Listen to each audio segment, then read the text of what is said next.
పెద్ద పెద్ద హీరోలు మీ సినిమాల్లో యాక్ట్ చేశారు, చాలా పెద్ద స్టార్స్ చేశారు. ఈ కష్టకాలంలో ఈ 14 సంవత్సరాల పోరాటంలో మీ వెనక మేము ఉన్నామని నిలబడిన వాళ్ళు ఉన్నారా? అసలు మీ మీద కేసు వేసిన వాళ్ళు ఇండస్ట్రీకి సంబంధించిన వాళ్ళ బయట వాళ్ళ? బయట వాళ్ళు వేశారు సార్, సినిమాకి సంబంధం వాళ్ళు కాదు. కానీ సారీ టు సే సార్, ఏ ఒక్క సపోర్ట్ లేదు.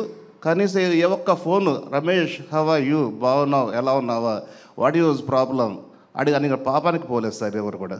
నేను ఒక పర్సన్ చెప్పను, ఏ పర్సన్ లేదు సార్. రమేష్ గారు, సార్ రమేష్ గారు, మీ కేసుల గురించి ఆల్రెడీ కోర్టు ఎక్విట్ చేసింది కాబట్టి ఇప్పుడు మాట్లాడడానికి ఏం లేదు. మీ లైఫ్లో ఒక ఫైనాన్షియల్గా స్టార్ట్ అయ్యి చాలా పెద్ద పెద్ద సంస్థలన్నింటికి అప్పట్లో సారీ వన్ బ్రేక్ సార్, నేను కాదు సార్, మా father basically my father is a film financiers. Okay, from 1975 ఆయన దారిలో నేను వచ్చాను సార్. అవునండి, అవునండి. సో అంతా బాగా జరుగుతున్నప్పుడు మీ లైఫ్లో ఫస్ట్ పెద్ద కుదుపు ఏంటంటే కొమరంపులి, కలేజా. కుదుపు అంటే ఎలా? అంటే ఆ సినిమా ఆ 2 సినిమాలు చాలా ఎక్కువ డిలే అవ్వడం, ఎక్కువ కాస్ట్ ఆఫ్ ప్రొడక్షన్ ఎక్కువ అవడం, ఆ తర్వాత ఆ సినిమా రిజల్ట్ కూడా నెగిటివ్గా రావడం, 2 సినిమాలు కూడా. అసలు ఆ సినిమాలు అంత డిలే అవ్వడానికి కారణం ఏంటి? ఎంత నష్టపోయారు? ఆ 2 సినిమాల మీద ఎంత నష్టపోయారు? ఆ తర్వాత ఆ హీరోల నుంచి వచ్చిన సపోర్ట్ ఏంటి? అంటే లాస్ అయితే జనరల్గా హీరోల సపోర్ట్ ఉంటుంది కదా, అటువంటిది ఏదైనా సపోర్ట్ దొరికిందా మీకు? సార్, ఏదైనా ఒక సినిమా ప్రొడక్షన్ అనేది ఈ రోజుల్లో అంటే ఒక రాజమౌళి సినిమా, శంకర్ సినిమా 3 ఏళ్ళు 4 ఏళ్ళు అలా పడుతుంటుంది. మొన్న రీసెంట్గా పుష్పట్టు అది 3 ఏళ్ళు చేశారు. కానీ ఆ రోజు నేను చేస్తున్న రోజుల్లో 3 ఏళ్ళ సినిమా అనేది లేదు సార్. ఆ రోజుకి కొమరంపులి కానీ, కలేజా కానీ, పోకిరి కానీ, ఇంకోటి కానీ ఏదైనా కానీ 6 months 9 months ఆర్ 1 year ఇదే సార్. కానీ దురదృష్టం బ్యాడ్ లాక్ ఏమంటే ఇట్స్ మై ఫేట్ 3 సంవత్సరాలు పట్టింది సార్. 3 సంవత్సరాలు అంటే మెయింటెనెన్స్ ఎంత ఉంటుంది అనేది ఒక ప్రొడ్యూసర్గా తెలుస్తుంది సార్. ఎవ్రీథింగ్ రన్ చేయాలి కదా సార్, ఆఫీస్ రన్ చేయాలి, శాలరీస్ రన్ చేయాలి, ఇంట్రెస్ట్ రన్ చేయాలి, అన్నీ పెరిగిపోతాయి కదా. సో ఇంకొక క్వశ్చన్ మీరు ఏమన్నారంటే నాకు 2 సినిమాల్లో కూడా 100 కోట్ల నష్టం వచ్చింది సార్. ఇంకో క్వశ్చన్ అడిగా నేను మర్చిపోయాను సార్, గుర్తురాలి. హీరోలు ఏమైనా సపోర్ట్ చేశారు? ఎటువంటి సపోర్ట్ లేదు.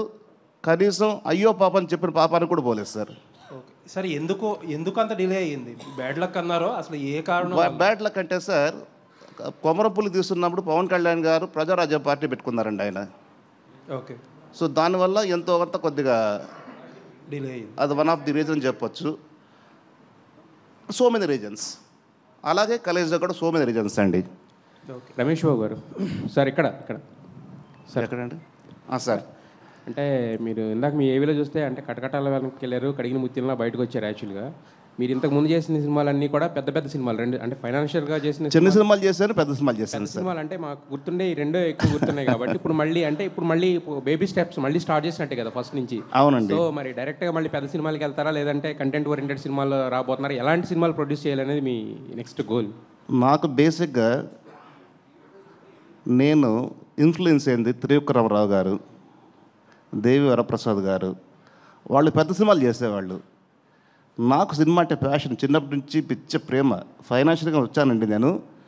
అండర్ కరెంట్లో సినిమా ప్యాషన్ అని దానివల్లనే టర్న్ అయ్యాను ఈ ప్రొడ్యూసర్ చూడడం వల్ల. దేర్ ఆల్ నాకు ఫ్రెండ్స్, నాకు ఫాదర్స్ లాగా అందరూ కూడా. ఇంకోటి ఏదో అడిగారండి.